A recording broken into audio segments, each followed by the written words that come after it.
دا د مزار دره د نورګل ولسوالي ده. غازي آباد کلی دی، دا ټول ړنګ شوی دی.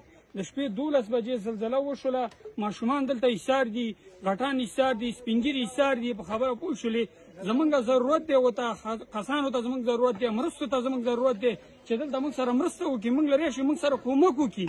خبره پوه شولې زمونږ واړه ایسار دي، زنانه ایسار دي، سپین ږیري ایسار دي، ماشومان ایسار دي. خبره پوه شو مړي ایسار دي. زمونږ اوس دونه څوک نشته چې دا موږ سره راوباسي. موږ د کلي تقریبا 15% کورونه تخریب شوي دي. شهیدان او زخمیان ډیر لرو. په هر کور کې 15 نفره 10 نفره زخمیان شوي دي. او کوم مسلمانان یې زمونږ خبره اخیستلی شي د الله د رضا لپاره دې موږ سره کومک وکړي. چې زموږ شهیدان او زمونږ دا کورونه تخریب شوي دي او چې هر مرسته موږ سره د وسې کېږي. بس الله پاک دې هغه باندې 12 بجې دا واقع شوې ده.